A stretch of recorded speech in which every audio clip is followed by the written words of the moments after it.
Hello international friends, this is Skull Babylon, and you are about to listen to the August 4th episode of Paradigm Shift Radio, the new interactive show to assist in the evolution of consciousness.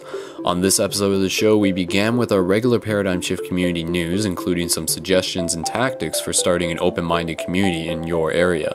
That led us into the topic of time and non-temporal existence, which brought us into the idea of synchronicity as myself and Michael took an attempt at explaining it.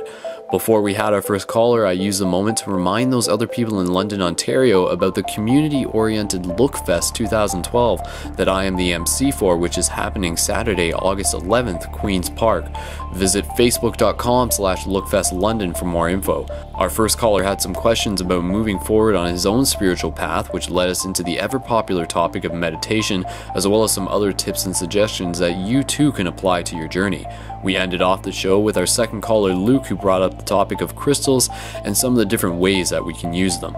As always, we want you to get involved and practice sharing your thoughts, insights, and experiences on the show with the community. So if you have not yet, be sure to join us on Facebook to stay in the loop, show your support, and tell your friends. Enjoy the show, everyone.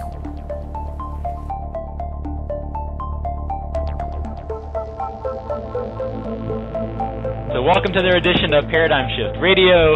I'm one of your hosts tonight, psychic medium, modern mystic Michael Brazel, and we also have Skull Babylon on the line. How you doing, Skull? Good. And I think everybody else heard me there when I was asking if you could hear me. But yeah, so how's it going, guys? Good to see some of you already in the chat, ready for another show. Yeah, everyone's lined up, ready with their popcorn. So take some time right now to be sure that you're posting this to all of your social media networks, whatever those might be. Get everyone tuning in, and let's create an interactive experience tonight. So be sure you're following the show. Click on the follow button, and then also, just be sure you're posting that and get everyone involved in the conversation.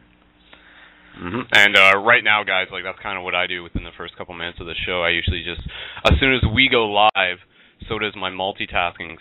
So does my multitasking skills in terms of getting this out over the networks that I have access to, and that's what we're suggesting you guys do, because if you haven't really done this yet, try typing in some keywords into the Facebook search engine, and I guarantee you'll probably find some groups that have some interesting conversation already happening in them. For me personally, on my account, I'm in about 20 different some odd groups, and things ranging from specifically about indigo children, spiritual enlightened thinkers of the universe, a couple of the Paradigm Shift communities, light workers of Ontario, Canada is one. So if you haven't done that yet, obviously there's places such as Paradigm Shift London, the page there, and the Spirit Science page, but there's plenty of other news feeds, you can call them, and communities that are active, and all you have to do is just sort of type in some keywords. So type in starseeds, for example, if that's what you're into. Type in spiritual, and then just sort of filter your search by groups.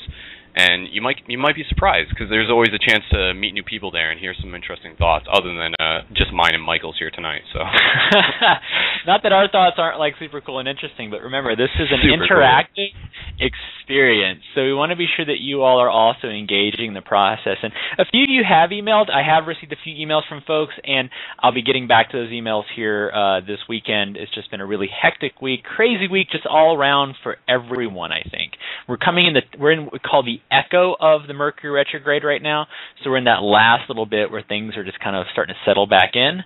So, as we see when the show comes on, Blog Talk, I think, is more susceptible to retrogrades and everything than most things imaginable. So, I don't know. Blog Talk's just tuned into just the worst of those energies. But, for what it is, we are able to create this experience. So those of you out there, if you want to see topics on the show, so some of these shows, like tonight even, we're kind of coming blank slate. So there's things you all want to talk about.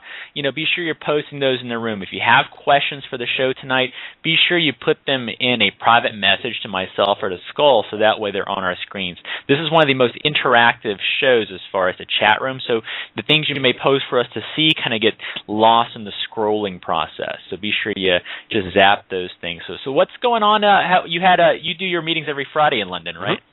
Yep, so every Friday we have our Consciousness Camp meeting through the Paradigm Shift London, and www.paradigmshiftlondon.com for those who are listening right now and haven't really checked out the website. Feel free to do that. That's something I designed over a few years, and one of the really cool parts about the website is actually the Facebook archive, which goes back to 2009. So not only is it like a big selection of links and archived links, but it's also interesting to browse like sort of where the focus of the group might have been at that time, or what sort of current event was occurring based on, like, you know, because April 2009 is a really long time ago. So like take a look back at that archive and you'll probably see something and be like, oh yeah, I remember when that happened. Like, let's see, you know, like stuff like anything. But what was the recent stuff that we did with our Paradigm Shift group is our regular Friday consciousness camp meeting, and you're asking how that went, and it went good because it's funny because like the studio was actually closed, so we actually just like sat out front of the studio, so it started off with like cool. Me and two other buddies like sitting sort of meditatively just like on the side of the street in front of a yoga studio,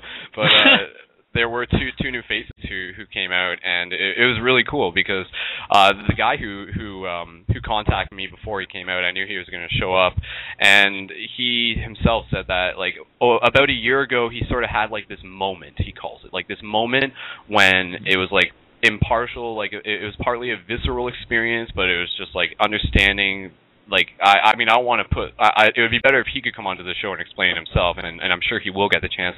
And he may even be in the chat tonight, actually. So it was cool for him to come out because he knew that something like this had to have existed, and then he was just like, all right, universe, like show it to me. Where is it? And he found out about it through spiritscience.net, and then when he saw the video, The Shift Is You, he was just like kind of blown away by sort of that synchronicity of like he's like, hey, that's my city, and then one thing led to another, and here we go. So yeah, and that's kind of what it would be like for a lot of paradigm shift communities. It's just people finding out about the paradigm shift like community sort of through synchronistic events, and that's why I always suggest to people to really be creative in terms of like where you're putting your posters or where you're just sort of planting seeds is kind of the way that I think of it, to encourage people who you know, to give the opportunity for the people who are looking for those energies to be able to attract themselves to it. So that means like putting pamphlets on like park benches or something, or just like in I do this like all the time, honestly, and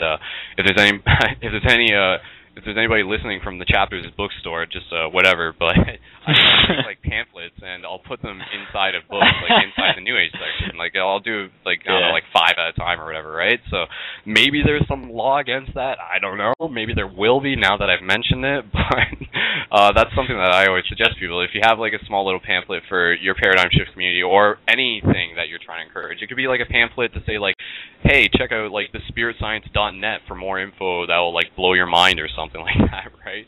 I mean, it's like they're like great bookmarks, right? If anything, right? So you're like, you're doing a service. Yeah. People like books. People like bookmarks. So I don't see the problem. So. And I used to do that when I worked for PETA. We used to put all little pamphlets. I used to go to like the Barnes and Nobles and these big shops, and you know, I put the pamphlets in all the bookstores.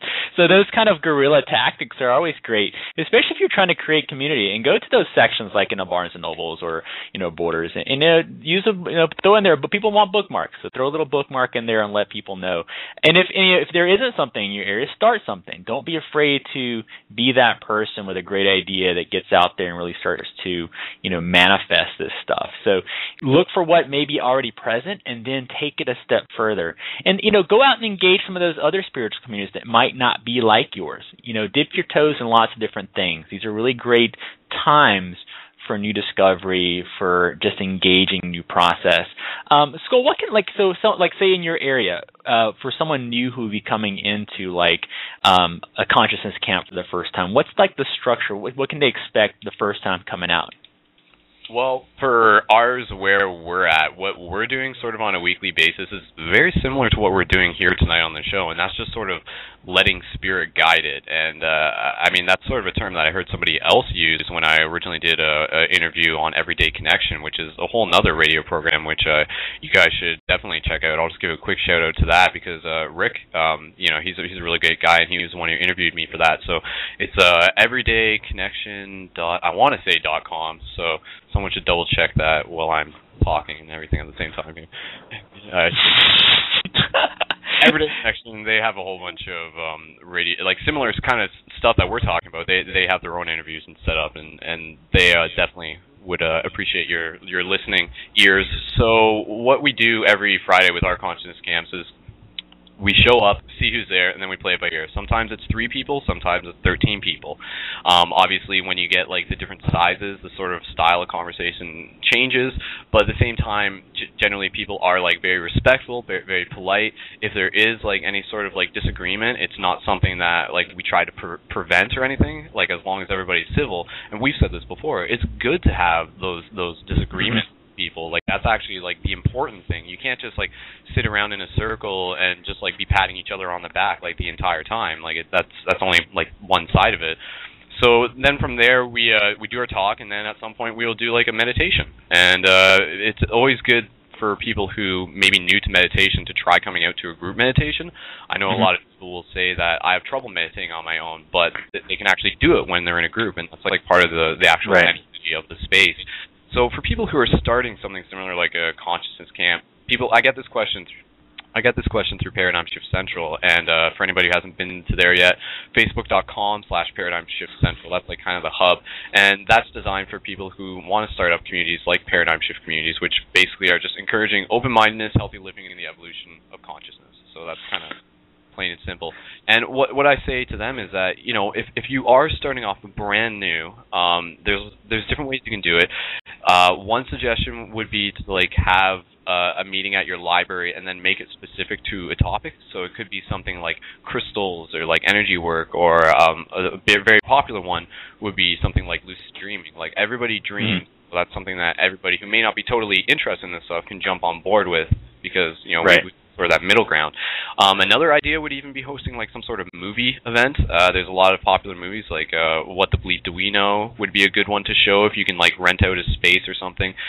These would be things that would be, especially for those who are going into school, and I know a large amount of our demographic will be attending schools, and like whether it be high schools or universities and colleges in the fall. So for each of you, observe your environment, observe to see like what sort of like privileges clubs get, and then you can take this concept and then like turn it into a club, and then you'll get access to club rooms, and then you can set up like movie nights. And if you have club money, you can even have this is an example like that we actually did in the college that I was at. Like we had a whole like free punch and pie thing set up, and that's something that was like, it is like an aspect of humor. It's actually a reference to South Park the movie, when more people come if they think there's free punch and pie. So yeah, you know, and what, you can't go wrong with punch and pie, because even if you don't like the discussion, you get free punch and pie, right?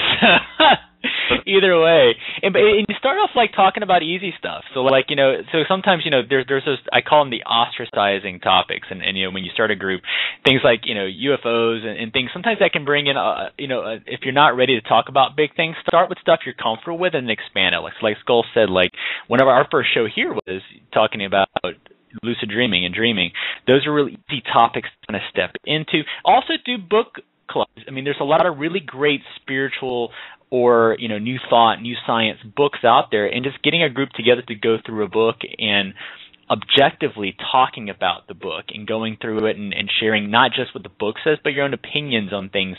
You know, like there's the David Icke stuff, there's David Wilcock, there's all these really amazing books that are talking about some of the topics we talk about here on the show.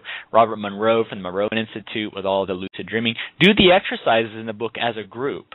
Take meditation CDs and use them collectively. Then share your experiences. So doing guided meditations in a group setting kind of will solidify some of that energy for you. Will help you to, one, be in a participation area. But if you're having trouble talking it through with someone, because I know someone in the room just put, you know, meditation is difficult. It can be sometimes, but when you have a group, it's easier than to say, look, these are my struggles with meditation. So that can maybe something we can touch on a little bit tonight, and we can maybe talk about a little bit about meditation, what meditation is, and maybe some processes to engage it. But meditation is really important. It's one of the ways you can truly connect into that space. And, you know, just a couple quick shout outs. We have, you know, some amazing folks joining us in the room tonight. I'm always in awe of how these rooms continue to expand. And just a quick out to, I got a family member in the room. So my little cousin Matthew is in the room tonight. So I'm giving him a quick shout out because I told him I would.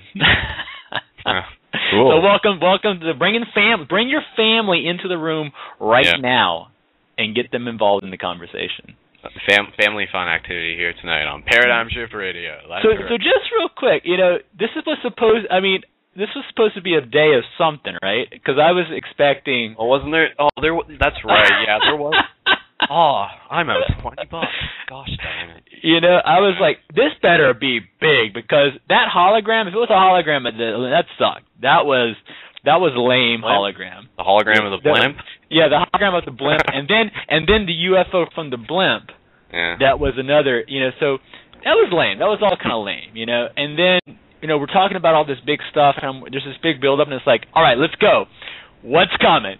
And I'm waiting, and I got my popcorn, and I'm like, crap, this. You know what? Were you actually waiting? No, I wasn't. But I kept, I kept like tuning in. I was waiting for you to say. I really was checking my Facebook throughout the day, because I knew if something happened, you would have been the first one to say, "Oh, jeez, we gotta do this on the show tonight," So, but I didn't see that, so I figured nothing crazy happened. Yeah, well, I'll tell you what happened. Canada gold medal. That's what happened. Yeah, big shout out to all the Canadians in our chat room and listening. So there you, and all the that's big news, man. We don't win medals very often. And that's because that's the thing, right? I think we've forgotten really about this whole thing, and we've been looking at the Olympics as this giant potential event of catastrophe, and we really have gotten away from just enjoying this whole process. And I think, shout out to if any of you Olympians are tuning in tonight, shout out to all those who are out there who are doing the work and who are, out there, engaging fitness and being part of that process. As terrible as the Olympics can be for the, whatever else is attached to it, just, get out there and tune in and kind of watch the athletes, be part of that process, and send some of that positive energy in that space, because there's already enough negative energy going out. Yeah. I just want to say there's actually, my brain sort of taking this in a few places at once, but before I go there, I'm just going to backstep a little bit. Okay, it's everydayconnection.me. I knew it wasn't .com, so I've corrected myself on that. It's everydayconnection.me, so check out their stuff after you're done listening to this episode, if you're listening to it in the future or right now. So, and then another thing I was going to say in terms of groups and having showings of movies and stuff, another idea, and this was something that actually someone sort of mentioned, and we've done this before, is to have a laptop and just watch stuff off the internet and watch videos, and in specific watch stuff like spirit science videos, because that's something that for someone who might be new to this stuff, that's kind of why they're designed. They're just sort of designed to sort of be an introduction. So that's just my 2 cents on that. And then from there, yeah, in terms of the Olympics, it's an interesting thing. Imagine this sort of as a thought experiment, because I'm sure this does happen. Like you're saying, the Olympics is just a really cool thing, and it is. It's like the celebration of human potential and excellence, and I think that's a really awesome thing as a person who aspires towards being healthy, and I do my whole Mystic Ninja Chronicles thing. So for someone to not be able to appreciate that in some way or another, because maybe their mind is so focused on an expectation of an alien arrival or some sort of terrorist plot or something like that, to me I just find that sort of concerning when people get so caught up in some of these the stuff they read about on the internet, that they're just not even really able to enjoy something, whether it be the Olympics or just a subtle moment throughout their day, if they're too caught up in something else. Or maybe it's the Olympics, and they're we need something to make everybody watch this year. So let's create these giant conspiracies that everyone's at least we're watching for something. So everyone's tuning in. Some 23-year-old working for the Olympics committee came up with that idea, and they ran with it. So, but there was supposed to be some big. Because I was looking at some stuff online before I came on, just because I wanted to see what, if anything, had happened. And I guess this was supposed to be a big UFO disclosure day. So there was all these posts, keep your eyes to the sky, something's going to happen today, and it's these days, and then what happens afterwards, sometimes when events happen and then doesn't happen, I see on these other websites, the Galactic Federation stepped in and blocked the event. Yeah, there's some explanation. It's like the Galactic Federation sent us a message and they said now is not the time, but next week maybe. Or it happened, but it was blocked by the mother. Yeah, true. True, yeah. Well, I mean, when you get into this idea of infinite parallel realities, see, then that's just really trippy stuff. Because who's to say it didn't happen? And for some reason or another, me and you are just phased into the reality where it doesn't happen, or something like that, right? I'm okay with that. we'll keep going. But I mean, that's that's just a card that's on the table. Like the idea that maybe some people, in a hyperdimensional sort of way, like merge themselves into a reality where there was like a nuke that hit the Olympics or something like that, and then there's like that aspect of reality that still exists. But I mean, to me, this is something I like. We could jump off on this in terms of like really paradigm shifty stuff. I mean, when you get talking about time and everything, it's hard not to, But basically, like, well, first of all, like time itself, like, is not linear. Our perception of it is, and it is not a paradox. Ooh, trippy. But what I was going to say is that what's the difference between like this unquantified existence where, say, like something horrible has happened or whatever, and this reality does happen, and the one that like me and you and people listening to are like experiencing right now, are the ones that like we're aligned with? Like, that's something that's always interested me. Like, what's that determining essence that's like crystallizing everything to like that single point? And is it just like this single point? Like, does consciousness experience that other parallel reality in the same way that we are experiencing this one, or does it exist just as like data on a shelf, so to speak, but like it's not totally, it doesn't have like that point of like direct focused consciousness that is like the now that we and me and you are experiencing. And I think that's something that we get into when we start doing lucid dreaming, and we can, we had, Free Spirit on the show, when we talk about jumping transdimensionally and entering in those. So we always look outwards into going into these extraterrestrial realms. One of the things that I've always been the most interested in, especially when I was engaging things like psilocybin, is engaging concurrent realities, not just doing these transdimensional jumps into, the cupcake land, but actually seeing where the other realities are within this space. So the decisions we don't make, one of the thoughts is every decision we don't make splits off and still creates a new reality. So think about all the different thoughts that you are thinking constantly but choose not to make as a decision. And those thoughts can eventually, break off and they play themselves out in a different reality. But even within this dynamic, everything you choose not to do still gets acted out in some way within this space. We can get really trippy with it and keep going into like the concurrent realities that we're in now. But sometimes in dreams, one of my teachers explains, and she really opened me up to this idea that sometimes within our dreams we actually jump into those realities. It's like a semi-lucid experience. I remember one time I was in this dream and I was in my Navy uniform and I was on the ship and I kept looking at my uniform saying something's just not right. The colors were off and the patching was different, but I was looking through my own eyes in the experience, and I was going through my day just as if there was a work experience, but everything was slightly different. I can remember in the dream saying, this isn't right. But I never questioned my purpose in that space. And what she says, sometimes we actually will merge into our other dimensional selves. We'll actually jump in and engage that dimension as ourself within that space. And we're in a space now where some of those dimensions are collapsing, so we're getting greater access into those spaces. So, there's a lot of that's why you have to pay attention to your dreams and where you are in those spaces. So aside from meditating, I always recommend journaling and writing down the experiences so that you can't, so you can capture that stuff. So other dimensional selves, someone just asked, since we're just kind of on this. So, we think about if we are living in this experience and there could potentially be others of us in other realities also living out the exact same experiences. There's that movie with Jet Li that I think I really liked because it really brought a light on that aspect. It could be these other worlds where others of us are engaging in a life that's slightly different from who we are, but playing out different aspects of our personalities. The one. Time Cop 2, was that it? No? Yeah, The One. Someone put it in the yeah, The One. That was a good movie. I like that movie. Jet Li's pretty sweet. So, But I want to be the one. But I'm not going to go like assassinate all my other selves to be the one. But yeah, what an interesting like that's that's right. For those unfamiliar, like the plot twist or wait, no, like does he become stronger as he kills his other selves? Yeah, absolutely. He does. Yeah, until there's like two, and then it's like that battling duality that is like life itself. So no two can exist. Cool. Or like Highlander, right? Highlander was like one of the first movies. Right? Yeah. There can only one.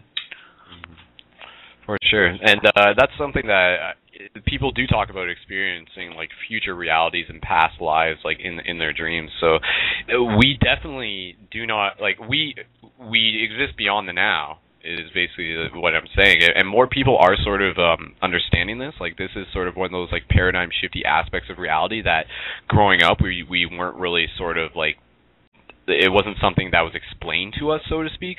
But in a sense, like that idea of existing beyond the now is a very like fractal, like you can imagine like from where you are, and then like out of that like branches like all these infinite possibilities. So like other people are doing this at the same time, and then like those possibilities are like merging in like that like unquantified state. But it's just it's interesting when you sort of tie that in with the idea of like synchronicity, because that's sort of why and how synchronicity works. Like if we didn't exist beyond the now, like synchronicity wouldn't, like I just, the pieces of the puzzle just don't fit together, so to speak. So maybe something, maybe synchronicity is something that I think should be covered, because it's something that, again, is that common aspect that everybody is experiencing. And the thing that's interesting with things like synchronicities and dreams is that the more you begin to recognize them, the more like vibrant and consistent they become like within your day-to-day life, like your memories and recollection of them. So what I was just wondering, like, Michael, consider that like a challenge. So for someone who is like brand new to any of this, how would you explain the idea of synchronicity to them? And then I'll try and add on to it. So the way I look at synchronicity is, there are certain things within our experience are playing themselves out. The way I like to look at it is that there are things beyond us that help create alignments for us, and sometimes without even trying, we naturally just step into moments that we were meant to step into. An easy way to look at how synchronicity works, and this is sometimes a tough thing, is going backwards in time and looking at some of the big moments in your life that caused dramatic shift and what happened through that shift. So there's a reason why we meet certain people, good, bad, or indifferent. There are certain reasons why upheaval happens for us. There are certain reasons why discord happens. There are certain reasons why really great things happen for us. And sometimes when you look back, and I know for myself personally, I can look back and I can see where massive shifts in the moment were completely horrible. But had that shift not happened, I would not have ended up on the path that led me to where I currently am. So it's almost as if there's something beyond us that aligns our processes and opens us up to new realities as it's unfolding. There's a movie that came out recently that was kind of along those lines, and it really made sense in some ways. That, I'm not talking about like things are faded out, because we're allowed space within those decisions to play out certain dynamics. But there are certain events that will step in and cause massive shifts for some of us, and those syncing up moments, those synchronicities that happen, meeting certain people at just the right time, at just the right spaces, are those alignments that allow us to play out the higher dynamics of our experience, that allows us to step into those realities we were always supposed to step into. Like some of the people who are tuning in, I'm kind of looking into the chat room, people are saying, these guys are talking about everything that I'm aware of. I know this. And you may have come across the show, we say by accident or by coincidence. But there's a reason why you chose to go follow the link that took you to the channel that opened you up to this show. There's always a reason why we make certain decisions, and just looking at how we play out beyond the decision, that's where I kind of see synchronicity, is these moments that happen, there's not too spontaneous, but it's an alignment that happens. It's easy when you go back and look. It's hard to see where things are going to come in the future. But really, this is a good year to go backwards anyways and look at some of those old moments, especially when things were tragic or things were upheaval. That's usually a sign that we weren't necessarily acknowledging change, and change happened, and it happened for a greater reason. So go back and look where some changes happen, and you can see synchronicities. It's a neat thing to see where life pushed you in a direction you might not have gone in otherwise. Now, I think what you said is great. I'm not sure if that's... Are you sure that's what you would say to a person who didn't know anything? Like, I would. That's exactly. Yeah. Well, there's a lot of ways to describe synchronicity. Yeah. Without synchronicity is that there are alignments that happen within our experience that cause certain outcomes to occur. That last part, I think that last part. But the thing is, when you explain that, it doesn't really make any sense. What's that going to do? Until you can go back and see how synchronicity actually plays itself out, then you can see what synchronicity actually is. And you can only do that really in hindsight. Because when you meet, if I met you right now, because we met, just briefly through, Facebook, and there's a reason why that crossing happened, and then the show happens, and then we evolve beyond it. But in that moment, when I met you, this show was not even a thought, not even a reality. When I can go back, I can actually see how synchronicity plays out into creating new reality. I can't see it moving forward because when I first met you, I had no idea we'd do a show together. So that brief encounter had a great impact, but in the moment really meant nothing but, oh, hey, Facebook friend, cool.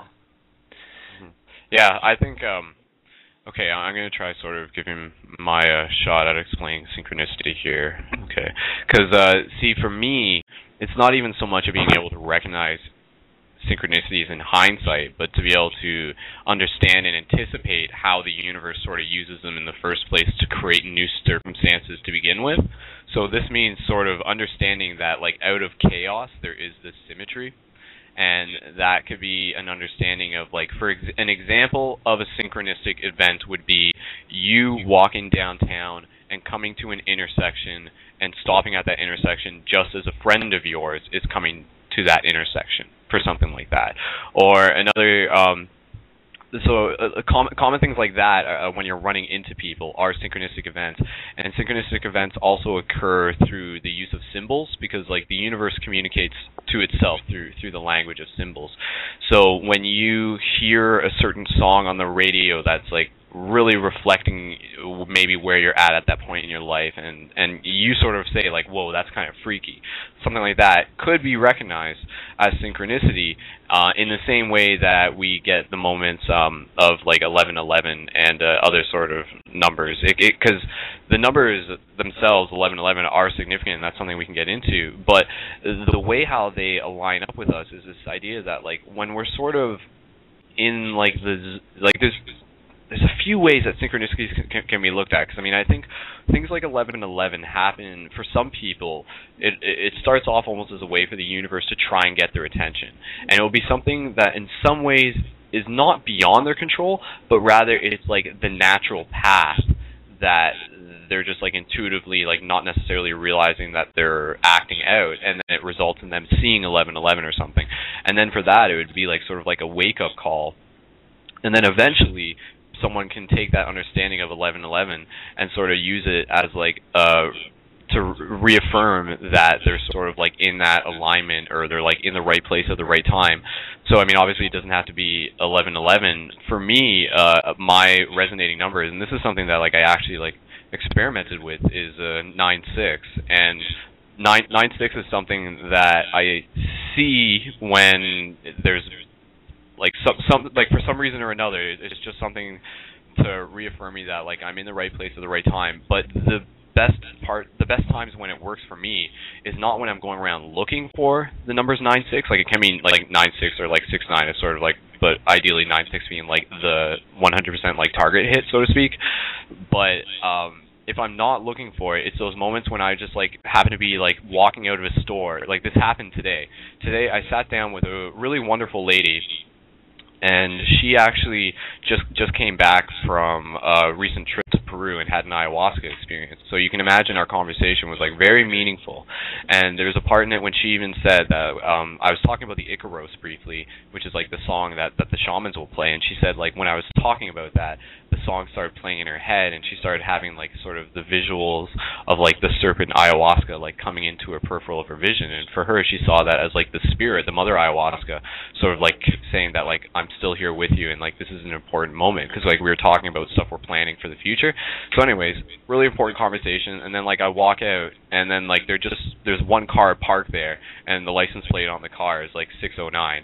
And to me, like, it's something like that where, like, it wasn't a surprise to me. I'm just like all right, like you know, sort of, like, salute to the universe. Like, okay, I hear what we're saying. Like, things are lined up here, so, like, just keep moving forward. But it's something interesting because people can take, like, their own numbers and start, like, encoding a way for them to be recognized within their own reality as, like, a reaffirmation.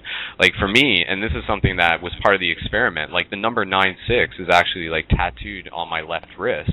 So it's something that I see all the time, and in even the shape of the 9-6, symbolically it represents a lot to me. It represents like sort of like the duality, like as is above, so is below, like intention and purpose out, male, female, like infinity loop sort of thing. So it's very, very multi-layered, but it's something that I can say like it's a consistent thing in my day-to-day life. Like if I'm, especially when I'm going out and I'm skateboarding a lot, and like I said, it's those moments where maybe I'm like listening to music and stuff like that, and I'm just like thinking and have my thoughts in the zone, and then I just sort of look up, and like the first thing I look up at is like a license plate with like 9-6 on it, and then I'm just like, all right, and then I just like keep going. But like I said, it doesn't work if I'm like going around looking for it. If I'm like, there's a license plate, is that it? Nope. There's one, is that it? Nope. Like that's not necessarily like the way how synchronicity sort of unfolds. It's almost like it's a natural thing that's going to occur all the time, in the same way that gravity is a natural thing. It's like part of like that law of the universe, if you will. So yeah, that's right. That's right. So I mean, again, that's just my experience, which is interesting, because everybody has their own synchronistic experience. For me, a lot of synchronistic experiences led me to this whole paradigm shift thing, and like being where we are today with the radio show and stuff. In the same way, going back to people building their community, like understanding how synchronicity works is going to help you building your community, because you're going to understand that, say for example, like you could, like if you live in a downtown area, you can go out with the intention of walking through downtown and trying to find like that one person. Maybe that's your only goal, is to just find one new person to talk to about some open-minded stuff, so to speak. Because I think even just meeting one new person a day is still an accomplishment. Like, it's cool if you can meet more than one, but I mean, one person a day is like, that's, if you can want to make that your goal, if you live in a city, to try and talk to one new person a day about like some sort of like consciousness shifting stuff, like you'll be able to do it. Like, as long as you're running into people, like those people will be there. Now, obviously, that's going to depend. It's going to be different. Like, the frequency is going to be different depending on where you are. I know, like, small towns are going to, like, that ratio is going to change and stuff. But still, like, the potential, the ingredients for those events to occur are all there, because the universe, like, wants you to succeed. Like, it's this whole idea of like finding the others and like building the tribe. Like, this is something that I post about it on my Facebook, and that's something that I feel very strongly about, and that's something that I feel is part of like my dharma, is the idea of knowing that all these other people are out there in the same way that I was alone once, and then just connecting with them. And then that's, you know, thank God for the internet, because this whole scenario would not be playing out if it wasn't for the internet. So like we have the tools that we need to do what we got to do. And that goes for everyone. So. And the bigger thing, you know, when you look at how we start playing into these dynamics, we talk about the events and the synchronicities and how things line us up.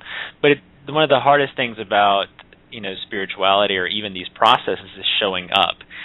So someone needs to be the one to start the process, and if not you, who, and if not now, when.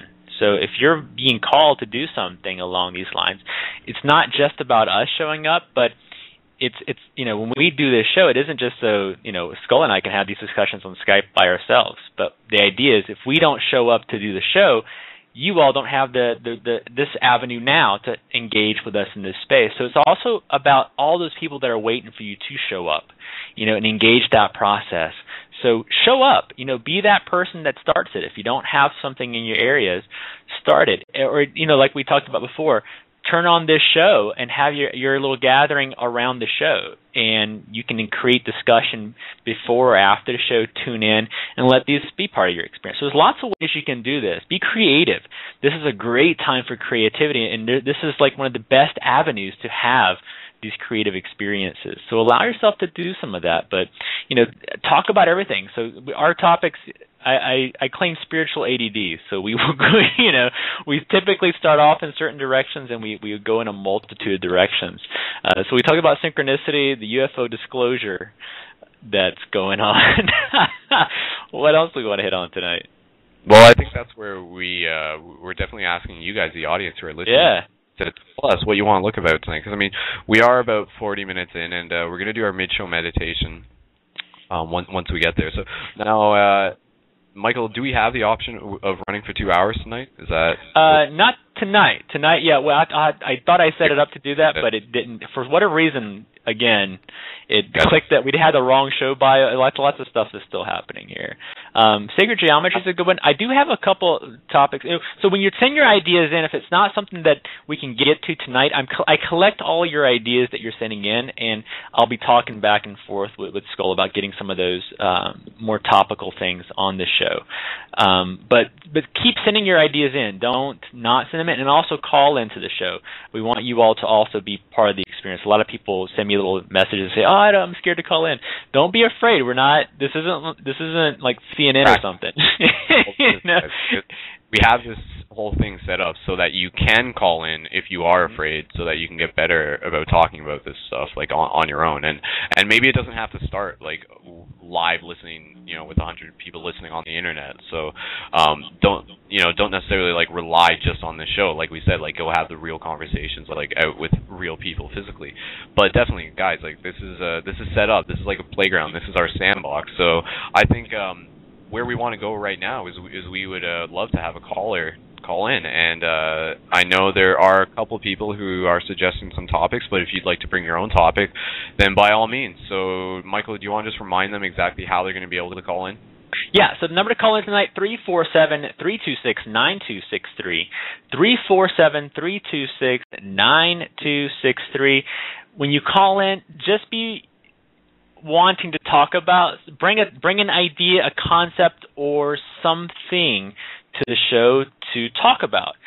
And I know there's some crossovers from some of the other shows on this channel. We're not doing baby mama questions tonight, so I don't want to have to use the mana. But if we have to shift ideas or shift you off, we'll do that. But be concise. Call in and say, this is what I want to talk about, and let's start the discussion. And there's a few people queuing in right now, so I'll give a few moments for you all to tune in and to make those calls. And we'll stay on a topic as long as we can, and then if we feel it's time to jump to something else, because we want to give a few people a chance to get on and be part of the experience. And before we do get to those calls, I'm just going to give a little bit of another news announcement here, guys. For those who are listening who are actually in London, Ontario, which is the Paradigm Shift community that I'm associated with, for those of you who are in London, Ontario, there is a festival that's going to be happening next weekend, and it's called the Look Fest 2012, and Look stands for Locally Organized Organic Knowledge. So this is a festival that I'm actually going to be emceeing, and it's also one that I'm helping coordinate, and I'm doing a lot of media stuff with. So you can find out more if you go to the Facebook group at facebook.com/LookFestLondon. And basically what it's going to be, it's Saturday, August 11th at Queen's Park next to the Farmers Market in Western Fair Farmers Market, for those of you who are familiar with London. And this is something that, take note, because anybody could replicate a very similar thing. You could have a Look Fest anywhere. So basically what we're sort of doing is, the whole idea is for it to be like an eco-friendly, one-day festival, waste-free, and consciousness, open discussion, raising environment, yoga and stuff, vendors, info booths. The whole idea is about bringing the community together. So going to places like, your local crystal shop or something, and then inviting them out to have like a vendor booth. And so people can get there and they can start networking, and they can start making new friends. And we're going to have like some music as well, and there's going to be like interactive art and chalk drawing, and also family family fun stuff. So there's going to be like scavenger hunts as well, and make it your own thing. But it's for us at least, we're only a couple years into it, so it's still a little bit experimental, and a lot of it depends on how many people we do get out to the festival. So for those of you who are in London, or even around London, those of you who might want to come down for the day from a local nearby city or town, feel free, just again, go to facebook.com/LookFestLondon, and feel free to join us. It's going to be a party. Cool. And that's all I got to say about that. Excellent. And then stuff like that, too. Go out to local farmers market. These are great places where, typically a lot of like-minded folks come out to those types of events. And set up a little table. Go out there and be part of that experience. There's metaphysical shops, libraries. Don't be afraid to, get it out there. So we do have a couple callers in the queue, and also I do have some folks. You're chiming in with your private messages. Great. I also see people putting stuff in the chat, and I'm trying to catch it as it's flowing through. But please, if you really want to get your topic in the topic queue, put it in a private message so that we have it on our screens, because stuff is moving so fast through the chat room here that it's hard for us to capture anything. And also, if anything, because we're still in this day, the day is not quite over yet. So if something does happen, be sure you post it so we all know that something crazy is going on. Because we're like really tuned into the show right now. So if something happens, we might not know until the mothership shows up. So here we go. So area code 267. Your first name and where are you calling from? Philadelphia. Philadelphia. And your first name? Joel. Joel from Philadelphia. What's your topic, Joel? Hey, Joel. I'm relatively new to spirituality and, finding out about a higher consciousness, and I've always wanted to know what's the best step. I saw all the spirit science videos, and I started picking up a couple books here and there, and I haven't really brushed the topic of where going next. That's pretty much the main topic I wanted to get on. So newbie engaging spirituality. We're all noobs at one point. So. We're master students. Is I think when I did my talks with I just show up to stuff, and hopefully it's a good time once I get there. And that's really the hardest part about spirituality is showing up and engaging the process. Spirituality is basically showing up, breathing, and then trusting that I'm in the right place, and allowing yourself just to be. And when I say spiritual ADD, I truly mean it. Go out and try everything out. Question everything, but also try stuff out. A lot of times we try to conceptualize ideas, and it's great to talk about theory, and it's great to talk about all this grand stuff that's out there. But if we're not engaged in action, like meditation, yoga, qigong, or something beyond just talking about ideas, it's hard for us to ingrain and imprint this new spiritual process on our experience. Yeah, and just to add to that, I think observing is a big thing. Just working to become more conscious of what's happening in your day-to-day life, because in so many ways, all the lessons that you need are in your day-to-day life. They're not necessarily like on the internet, and it's good that you can go to the internet and pull out all these new theories and observations. But that's where we always encourage like the physicalness of like going out there and like maybe trying to volunteer at some sort of situation or something like that, or even just if you're amongst your friends, observing your reaction to your environment, like taking conscious observation of, say, someone does something to you and your immediate reaction is just it bothers you or something, say for example it annoys you, and then you're just like, oh man, like screw you, like what are you doing, you're trying to like piss me off or something, and then maybe that's where you would have done something like that in the past. And then where you want to work towards is, say that something very similar happens, but instead of you just getting pissed off right away, there's like that observation of your thoughts to say like, well, hold on here, like why am I getting angry, like do I need to get angry? And I think in that sense, like that is a big part of the spiritual process, is this like whole sort of removal of our aggression layer by layer over lifetime. And that's something that actually came up in the Paradigm Shift Consciousness Camp discussion that we had on Friday. And this was actually sort of a new sort of visual metaphorical representation that I put together that I'll try explaining here just to give you an idea, because it actually, we agreed as a group, it actually does sort of make sense. So as an example, my idea is this: there's this path that all of us sort of have set ahead of us, like between lives and ahead of lives, and like this path is like our dharma, and that dharma is like that golden version of ourself, like that self who's like that authentic, like that it's us when we're authentic, like 100%, so to speak. And then that's what we're always trying to work towards. But then as we're like sort of on that path, like over the years, like there's like this layers of aggression that's like sort of like wrapped around it, and that's something that is like peeled back over a series of like lifetimes, so to speak. And an example of this would be to take something that my friend brought up that he saw in a documentary, is they were breeding wolves, and they were trying to see if they could breed wolves to be like household like pets, so to speak.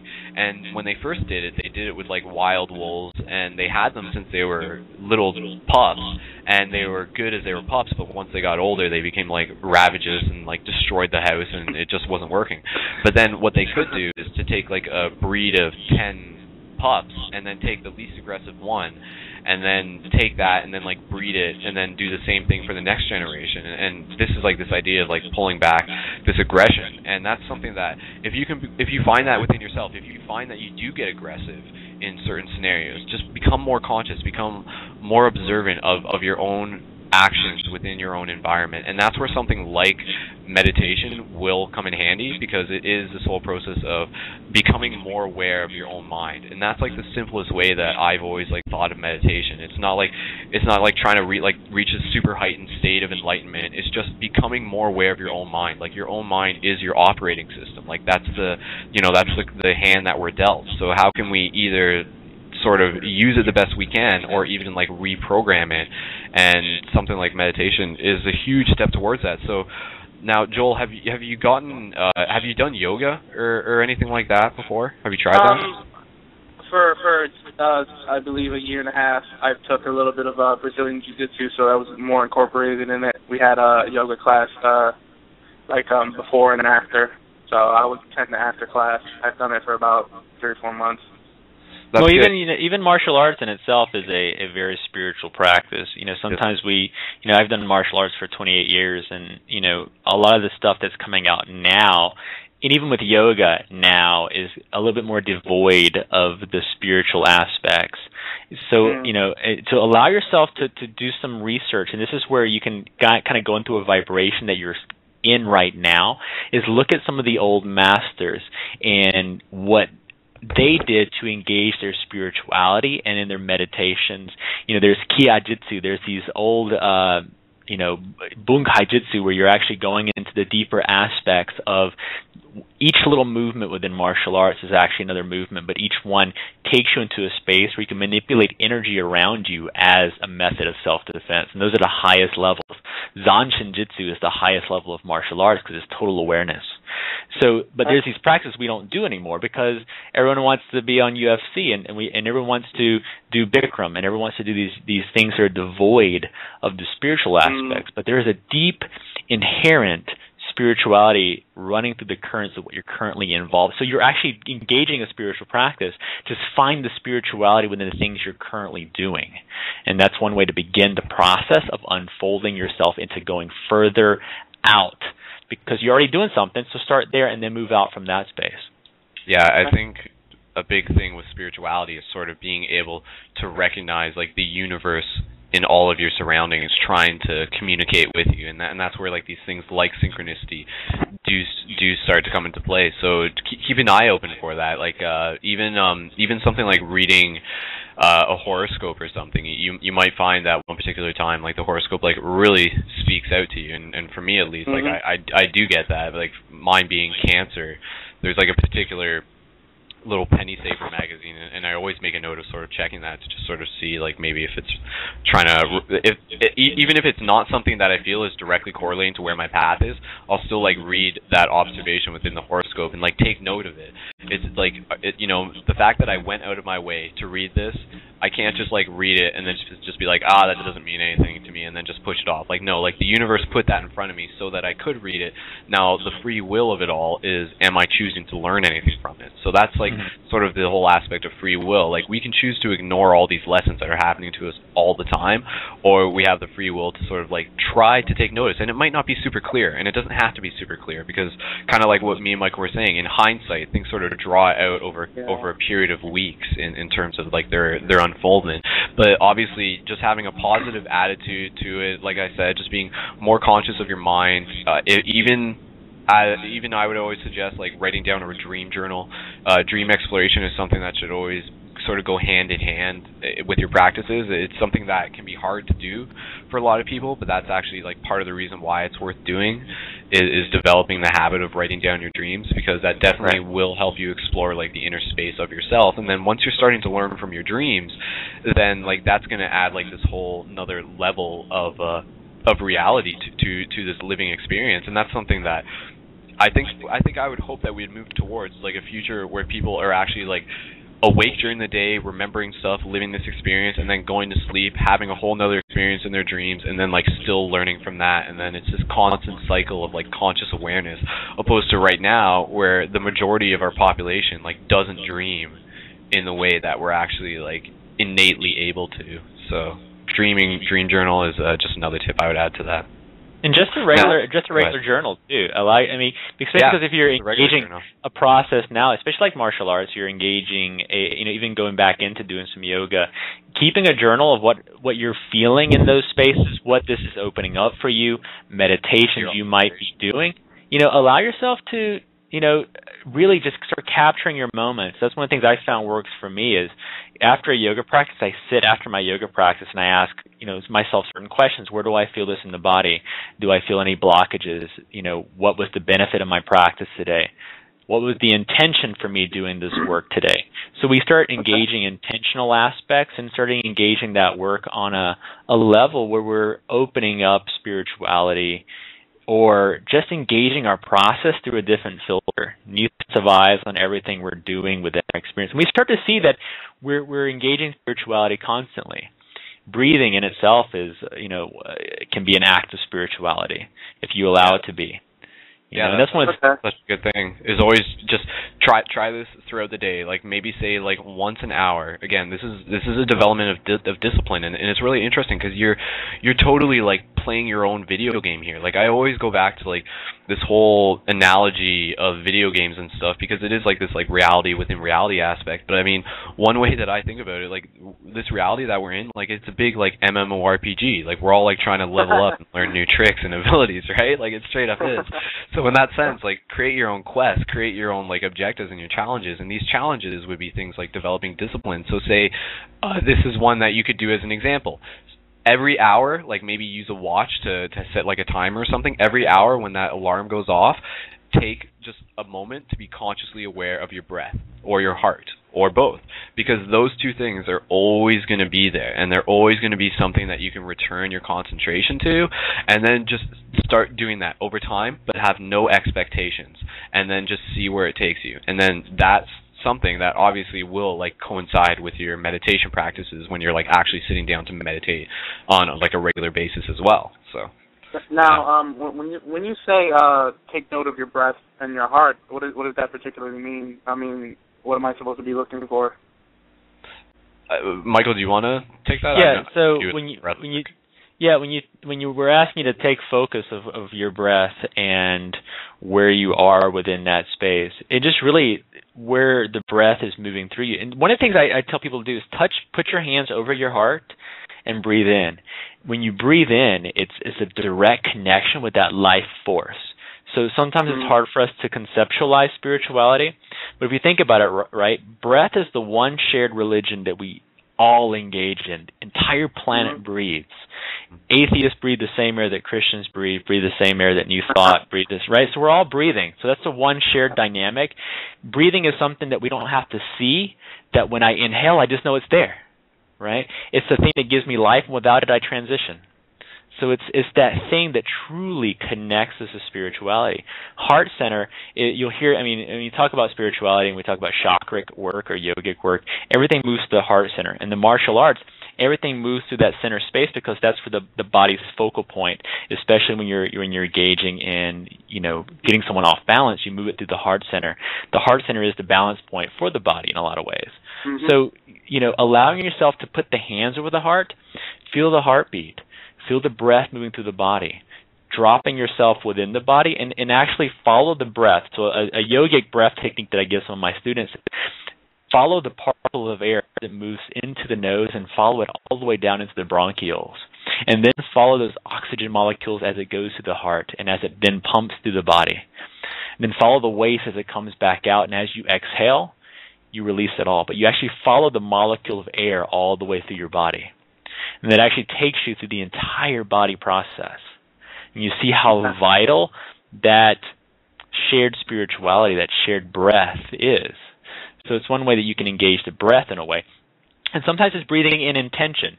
We breathe in, breathing in light, breathing in love, breathing in connection, breathing in community. Exhaling is one of the most, people assume the inhale is the most important part of the breath. The exhale is where we invite the next breath to come in. So that exhalation is also very important. So connecting to both parts of the breath. And if you'll notice, it's one of the things we take for granted the most is our breathing. Just think every moment someone else in this world stops breathing, right? And what I see a lot of people in what I call waking apnea. We hold our breaths. We stop breathing, and breath fuels everything. As someone who's engaging a physical practice, you know how important breath is within the martial process. So just take that even into your spiritual process. How are things moving? The breath is constant movement. The breath is engaging life itself. So the breath is so important. It's the starting point. If you reach anything in spirituality, every tradition has you breathe on some level. So it's the one shared. So I always recommend starting there because it makes it's something you can conceptualize because you're doing it already anyways. Yeah. And when you're asking what sort of things should I be aware of, I think don't necessarily be fixed on any one particular thing. Yeah. Totally just start observing the subtleties and just sort of take your thoughts through anywhere that you want to go. So again, it can be just being more conscious, more aware of what it actually feels like to breathe. Oftentimes we're doing it all the time, but how often are we actually really observing it? So it's sort of, you can add your imagination on top of that. I encourage that you do, because you could sort of visualize your lungs, and when you breathe in and they fill up, this is one thing I sort of do. I imagine them as if it's like a tree sort of unfolding, and it's this tree just growing, and then it sort of just contracts, but then it grows again. So I mean, you can add any sort of visualization to it. There's no right or wrong way to do it, and that's kind of the fun part of it, is that you're really just imagining, you're using your imagination as a holodeck, and you're just taking it where you want, and just trying to flex those muscles, and like I said, becoming more aware of your thoughts. And if you do find that you're getting distracted, because I think one thing was worth mentioning, say if you're using breath in your meditation and that's your focus, that breath is your focus, then don't be discouraged when a thought does enter your mind. It's okay for those thoughts to come. Another good visualization is, imagine you're sitting in water, and there's water all around you, and then there's little fish that are swimming by you underneath the water. Those little fish are your thoughts, but don't try and reach out and grab at them. Just let them swim by, and they'll be on their way. So just sort of take that metaphor, and you can turn that into a whole visualization process of meditating and imagining yourself being underwater. That's actually a really cool one that I know a lot of people enjoy, and a lot of people have that connection with water. And you could do the same thing in reverse. You could imagine yourself being surrounded by fire, but not in a painful way, but in a very empowering and energetic way as well. So it's totally about just flexing your imagination is one of the ways that I see the purpose of meditation is just how often have we used our imagination? A lot of us used to do it all the time as kids, making play forts and playing G.I. Joe and stuff, but oftentimes in today's world we're having everything presented to us in a pre-cookie cutter fashion. So if we start using our own imagination, then we're going to start. It's fun. It's actually there's an enjoyment to it, and you'll definitely start to find what you'll get out of it as you get more involved with it. Just don't be discouraged. Excuse me. Anyways, go ahead. I want Joel. You had something to say. Meditation for me, I've tried it on and off. I mean, I was presented it in. They showed it to me in martial arts, but I've always had trouble with just thoughts coming in, and I couldn't really focus, more or less. But I mean, over a course of the last 2 weeks, I've been attempting at it more and more. So I mean, it would take me at least 45 minutes to actually get into it, but I'll get that 10 minutes of actual meditation, and then that'll gradually get on to maybe 15 minutes, and sort of, gradually escalate. But I've always been having trouble just dealing with it, just because I've always had anxiety and things like that. So at the moment, I've kind of just gone with certain forms that describe the best ways their methods of meditation. So I mean, for the most part, they work. But right now, I'm still kind of bridging the gap of what actually works for me. I mean, sitting traditional for me tends to be the best way for me to get started. But it's just it's like a learning curve. You know what I mean? It doesn't come overnight. So right now, I'm just trying to get into my best groove when it comes to actually meditating. And just have fun with it. That's sometimes the thing if you forget about spirituality and meditating. And like Skull said, imagination is a very fun thing, and we forget that meditation is also not something that's in a box. There's a lot of different ways to meditate, and when I talk to clients, and the first thing I ask them was, do you meditate? And they're like, well, no. And I'm like, why? Well, this person says I'm supposed to meditate 5 minutes, and this person says 20 minutes, and this person says I got to sit in Zanshin. This person says I got to do Zendo meditation. Who says how you have to meditate, right? Allow yourself to explore them all. Find a groove that works for you. I found power in the same power in a single breath meditation as I've had in hour-long meditations doing chanting. It's just, where do you want to be in that space? And especially like in the martial arts, right? If you look at it, in that moment when you engage your opponent and you grab and you start to go into your randori exercise, where you're engaging that process, that's immediate connection. That's just totally so focused in that moment that nothing exists but that moment. Right? And you're so full in that space. That in itself is also meditation. Movement meditation, like yoga or just anything. Allow everything to be meditation. Scale it back and ask, as a meditation, is this meditation? Is what I'm doing right now meditating? You know, and allow yourself. That's why your journal is going to be important, because you can start to engage questioning the self and actually engaging what your process is. Because, you know, Skull has his ways of meditate. I have my ways, and in this chat room, I'm sure there's 1,000 other ways that people meditate. You know, this is why these kind of shows are great, because you can see and interact with others in the room and ask those. Don't be afraid to ask those questions in the chat and say, "How do you guys meditate?" And you'll get, you know, a flurry of responses. So engage the process. Okay. And then just do it. You know, that's the other part, right? You just that's that discipline. Because what I find too that happens with people is we get resistance. So we say, I'm going to go meditate, and then it's like, well, crap. Now I got to go buy a book on meditating, and now I got to go buy the CD. Well, now I should take a class on meditating. And by the time we've actually bought all the stuff, we could have been meditating that entire time. So don't let resistance get in your way. Just do it. You know. All right. So that helps? Yeah, absolutely. I mean, I've been soaking in everything you guys have been saying. I mean, especially down to the journal. I mean, it's pretty much opening the veil for me. I kind of just took everything with a grain of salt. I mean, in the beginning of it, when I was discovering spirituality, because, you know, I was very left-brained. I always wanted everything to make sense. But you know, the more I actually, you know what I mean, stopped resisting myself into, you know what I mean, trying to put pieces together and let things just have unity, it started to speak to me more, especially when I actually were attempting meditation for the very first time. I mean, I literally sat there for hours on end and I thought nothing was happening. But then the more I kept with it and the more I, you know what I mean,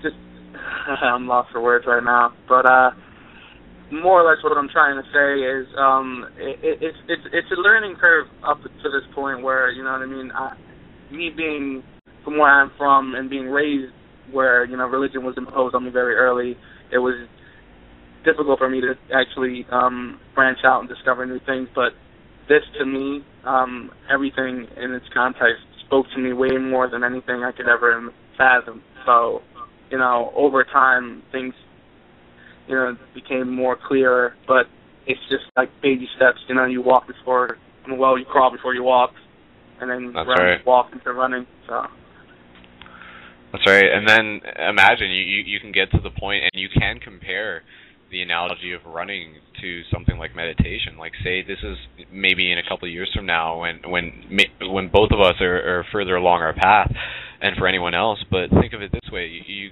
do a meditation, and say you're doing it for like half an hour, or you do it for as long as you feel that you can do it. When you get to that point, go even further. In the same way that, say you're like running a sprint, and you know, you sort of get to the point, you're like, oh, I'm going to die, man, I'm going to die. But then you realize and you think to yourself, like, no, you're not going to die. Like, running, like, it's not going to kill you. Therefore, keep going. And then when you push yourself even further, that's like when you get to those states. So, and just for anyone else, if you find that you're in like a really deep meditative state to the point where you're like getting to the point of like astral projection, at that point, just like stand up, get out of your bed, and then like walk outside your door, and then like jump, and then like see, because like you very well might be dreaming at that point. So. Oh, I didn't know you were talking about dreaming for a minute. I was like, what is he telling him to do? I was like, wow. Fly away, I was like, Skull's getting it hardcore, you know, just jump out and start flapping those arms. You know, when you start flying in third-dimensional reality, then we'll bring you on the show. You know. Okay, hold on. I'm gonna levitate live on air. I'm calling. Not right now. I have to practice. Yeah, so, you know, and I'll give you just a quick book that's worked for me, and a teacher of mine gave this to me a while back. It's called Spiritual Growth by Sanaya Roman, and it's a channel book. And I'll put that in the chat, too. But it's okay, thank you. I was just about to write that down. Yeah, Spiritual Growth is the book, and Sanaya Roman, Sanayararoman. It's a very easy read. It's a good foundational book. It gives you very easy meditations, lots of really powerful affirmations in the book. I really like their books because, and she has another book called Opening to Channel, which is one of the first books I used when I first started doing channeling. And it's when I met my first guy, and I was using that book when I was 15, so many moons ago. But, you know, when we start engaging those practices, and books are easy, and we allow ourselves to read new ideas, new thoughts, all that stuff starts to imprint itself on us, and then we get to move into a process of just opening up to new stuff. So, you know, allow yourself just to engage the process. That's the hardest part sometimes, is just doing it. And with meditation, the thing that I do is I don't like to time it, because I'm someone that if I set a timer, I'm going to look at the timer every 5 minutes. Just because I'm so ADD with things that, you know, I know if I know the clock is watching me, then I start watching the clock. I start and then I stop. So I start the meditation, and then when I feel I'm done in that space, I open my eyes and come out of it. So I allow myself however long I just need to be in that space. So when I fast, I start and then I stop. I set goals for myself, so I set a timeline. If I don't meet the timeline, that's okay. I don't give myself grief or guilt for not making the timeline. I just know that next time I'll just try to sit a little longer. But if I don't, that's okay, because that's all I had in that moment. But it just allows me to show up. If I say I'm going to do an hour meditation, because this happens with workouts. People say I'm going to work out for an hour, and then they wake up late, and then they miss 10 minutes of the workout. I'm not even going to work out now. You know, I can't. It's not an hour, so what's the point? So show up and do a breath, and anything beyond the breath, hey, great. You know, you allowed yourself to show up. You know, but do the time practice, though. I do recommend people doing timed work, because it's important to try to sit for, you know, in a more disciplined way, but also allow yourself to have the non-structured way. Because sometimes if you're just on lunch break, I just want to sit for a few breaths. Doesn't have to be more than a few breaths. Give yourself permission to start embracing that stuff throughout the day as well. So now, Michael, I was just going to say, with the time winding down the show, I imagine we do still have callers in the queue. Is that right? Yeah. Yeah. I was just about to say, I don't want to. I mean, we can always, or we can always do it with like 4 people. I'm not necessarily saying you need to stick around, but we can always do that at one time in the future, right, Michael? Yeah. We can always, like, so if we have, because what I'm seeing is I'm getting people, you know, chiming in. You know, this is really great, because this conversation actually has gotten a lot of people to Facebook me and email me questions and ideas for future shows. So don't be afraid. If you're out there and you're beginners at this stuff, and it's, you know, brand new stuff, it's okay for you to call in and ask. It doesn't have to be, so the paradigm of the galactic third dimensional, it doesn't have to be something crazy. Just call and say, you know, I'm brand new and I have no idea what I'm doing. We can start a process for you. Okay, it's totally fine. Because I have some people who've been like, I'm in, and are like, oh, I don't know, it's crazy. This is a crazy question. There's nothing crazy on this show. Call in and we'll talk it through. All right, but yeah, let's get at least a more person on the show here, and let's have a little bit more discussion. Now, were we still going to try and fit in like a meditation, or should we just tell people to go meditate on their own afterwards or something? You know how I was saying? I'm like, I feel like we should do 2 hours, but whatever, we'll make do with what we got. So. You might. What do you want to do? You want to roll, or you want to? I want to hear from the people. I mean, let's hear the people. We are here for the people. The people say, get us online. So we have a lot of people. I know you guys do love the group meditation, but we'll make it up to you with a special one this week. Yeah, so we'll do it in the last minute. Yeah, we'll do some. We'll do a pro. And you never know. We might get the next question and just flow right through it. And if there's time, then we'll roll it. You know, but doesn't mean you shouldn't go and meditate on your own. So go out there and meditate, people. All right. So Jordan, you good? Yeah, absolutely. Joel? Joel, yeah. Joel. Yeah, it's fine. It's fine. I'll call Jordan. It is now.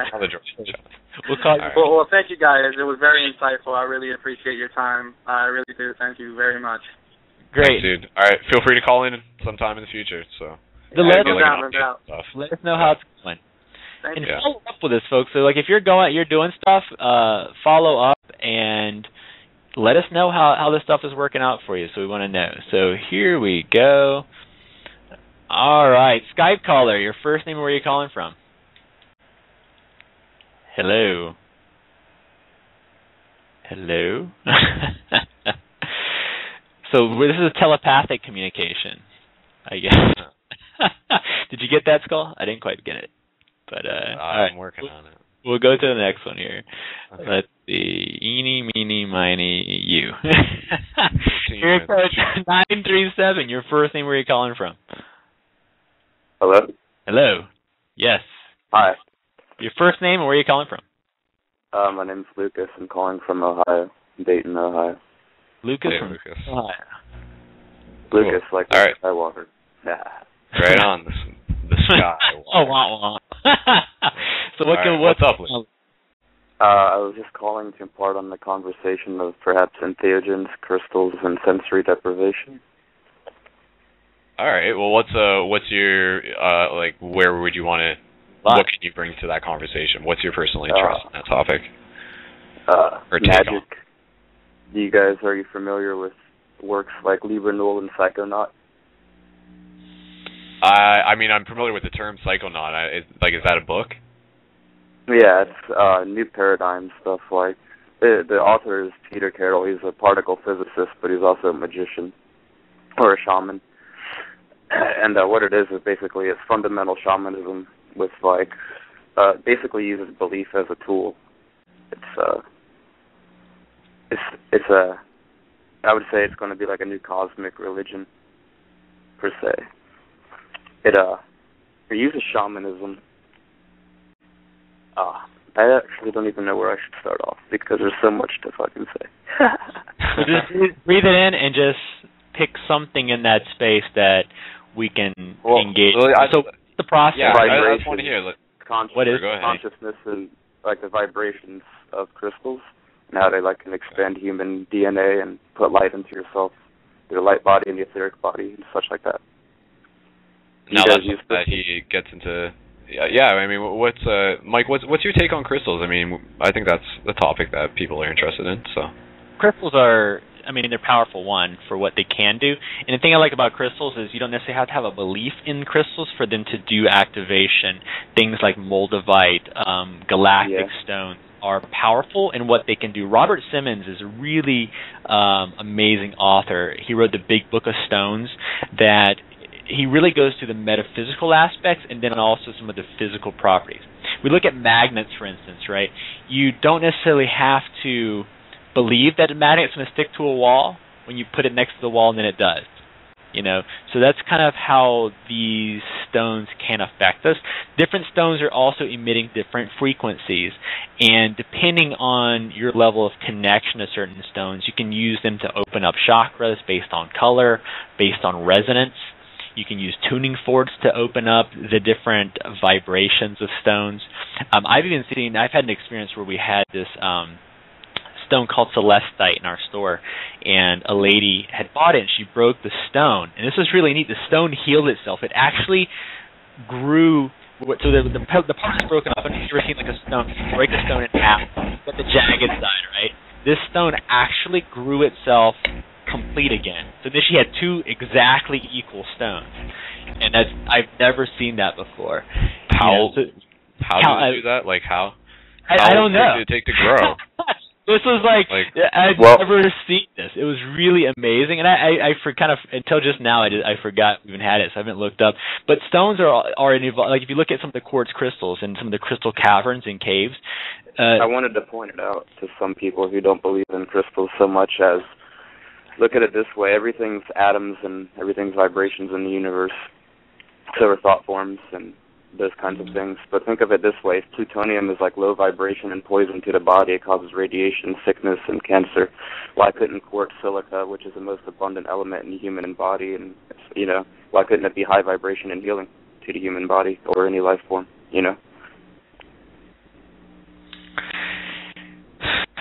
Yeah, I mean, stones, for what they do, they are powerful, and especially within shamanistic work, there are shamans who will use stones to do journey work. In the Hindu tradition, the Shiva lingams they are revered as the deity himself. So different traditions have different connections into stones, and different properties have been associated and attached to stones. But on the other side of that, too, we have to even beyond whatever tradition we're tapping into, we have to develop our own. Just like with any spirituality, what is my connection to the resonance and energy of this stone? So for one person, calcite may give them this vibration, this energy, but for another person it can mean something completely different. And what I find with stonework is that regardless of who's connected to the stone, everyone has a different experience. And even in the stone world, there's those, the stone atheists who, I don't feel anything, but I have also found the most powerful resonance from the stones I pick up off the ground outside, because, we have to see also where those stones are coming from. So connecting the stones is a powerful way of engaging a tactile, what I call a tactile spiritual experience, because they are putting off some type of energy, and you can touch it, you can feel it, and you can hold it, which is not something that is common in other spiritual practice. So stonework. It's funny because quartz crystal can hold more memory than the human brain, like a 5-inch piece of crystal. It's programmable very much so, and it's a beautiful thing. I think I like that idea. Get into it. I like that idea that crystals can almost be used as a universal hard drive. You can actually store memory and conscious data on it. That's something where you could imprint an intent or a thought onto a crystal and then pass that on to someone else in so. I mean, you see stones used in healing a lot, especially what you just said, Skull. People who do Reiki or do energy work can actually energize stones and give those stones to others to facilitate healing through distance. Even Melchizedek, and I think it's his book, The Serpent, his book about the serpent or whatever, I forget the whole title, but he talks about going across the globe and planting stones in different places to create a global grid. So there are people who use stones for these higher consciousness things, and there's some very powerful stones, moldavite, cacoxenite, these stones that are what we call the ascension stones that can aid in ascension work and process. But in essence, it really is a tactile way to touch spirituality. So when you read some books, go out, and this is another way to really engage spirituality in a new way. So if you've never used stones before, a great meditation is to hold a stone in your hand like amethyst or something more common like quartz. Sit with the stone and see what energy might change. Even when doing lucid dreaming, there are certain stones that can facilitate and aid in that process. If you're more responsive to those vibrations around you, putting those stones under your pillow before you go to bed at night can be something that can help give you a jump start or a boost into some of that trans-dimensional work. So, oh, absolutely. So, and I've seen people do crystal scrying where they can actually, look forward and backwards in the crystal to see what the crystal's memory does hold and to see what future realities may be present within the stones. So there's lots of stones are a fascinating world.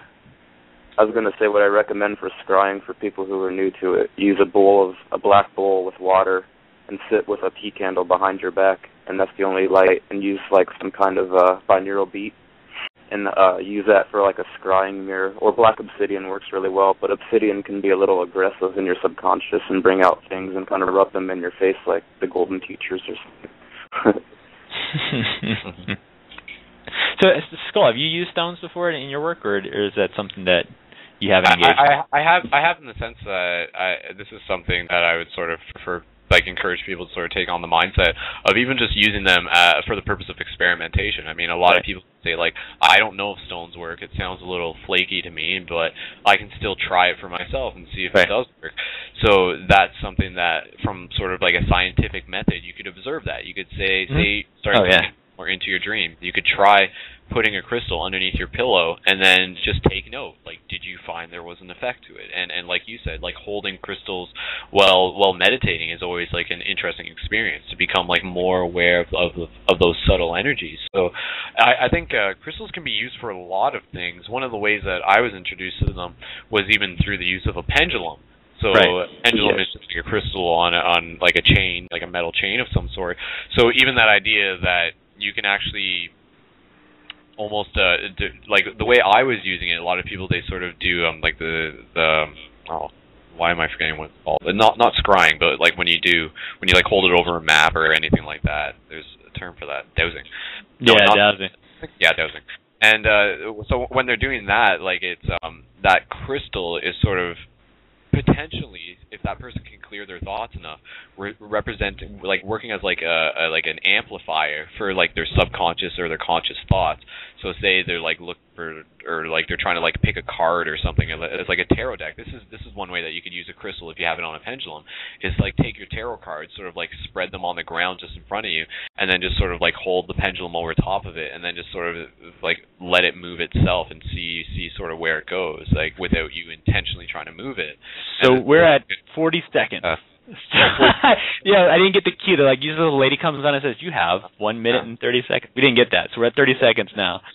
So I was going to bring up one concept of hyper-sigilization, if anyone's ever heard of sigilization. Yeah, well, it's something we can definitely say for like another show. We're about to go off air here in a second, so websites.